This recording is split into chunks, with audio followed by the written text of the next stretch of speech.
Hey everyone, welcome back to the channel.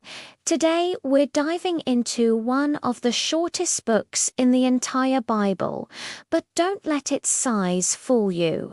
It's packed with powerful, practical lessons that are just as relevant for us today as they were 2,000 years ago. We're talking about the third epistle of John, or simply 3 John. It's like finding a hidden gem, a personal, heartfelt letter that gives us a fascinating glimpse into the life of the early church, its heroes, its troublemakers, and the core values that held it all together. So, who is this letter for? John, the beloved apostle, the one who walked with Jesus, is writing to a specific person. He addresses him as the beloved Gaius, whom I love in truth. Right from the start, we feel the warmth and personal connection. This isn't a sermon to a massive crowd. It's an intimate message from one friend and spiritual father to another. John has heard wonderful things about this man, Gaius. And what's the report? It's that Gaius is walking in the truth. This is John's greatest joy. Think about that for a second.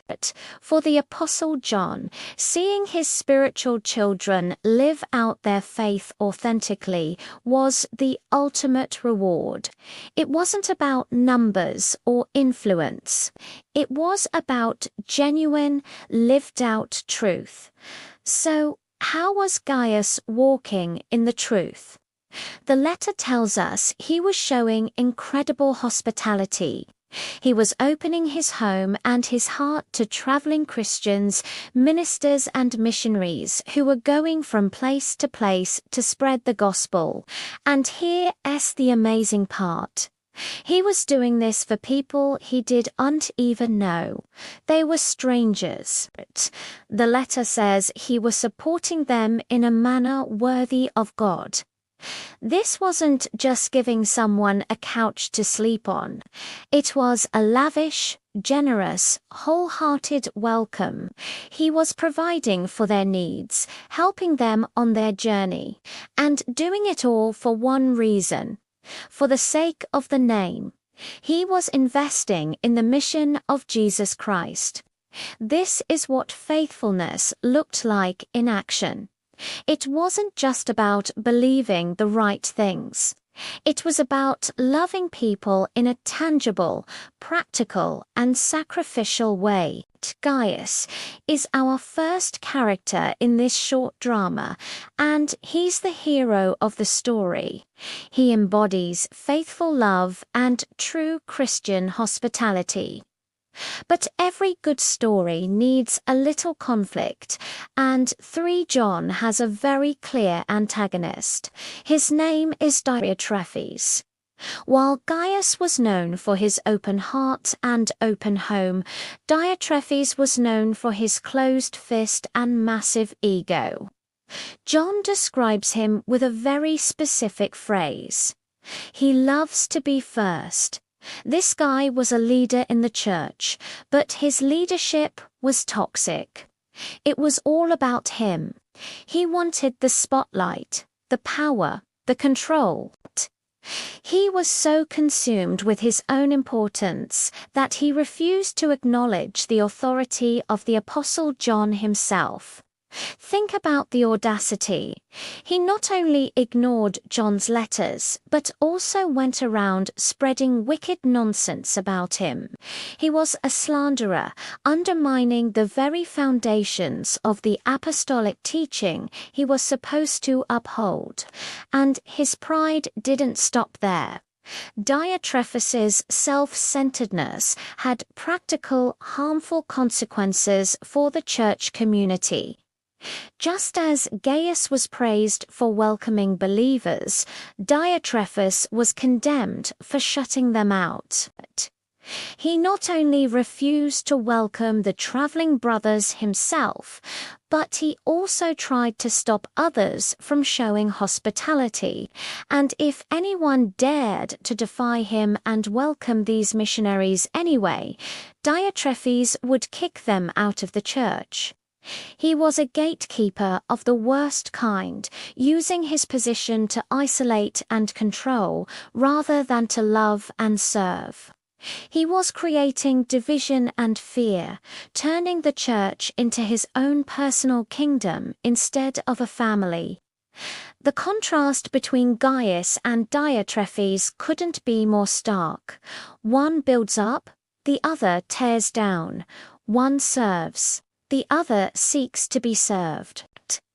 One walks in truth and love. The other walks in pride and malice. This sets up the central warning of the letter. Seeing these two opposing examples, John gives Gaius and us a very direct and simple command. Beloved, do not imitate what is evil, but what is good. It's a call to discernment. Look at the fruit of people's lives. Don't follow the person who is loud, proud, and loves to be first.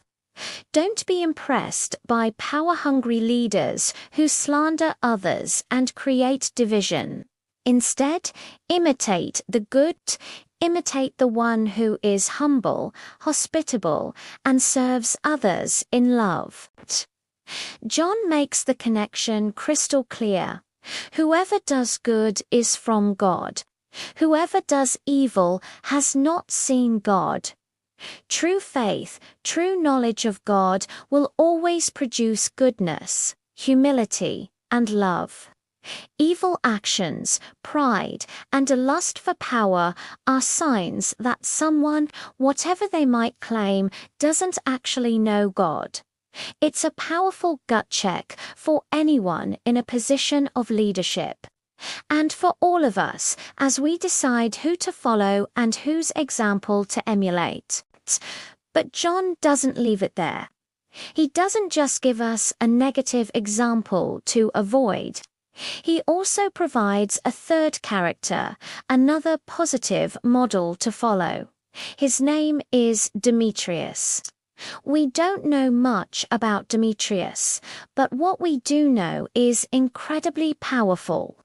John says that Demetrius has received a good testimony from everyone and from the truth itself. Wow, what a resume!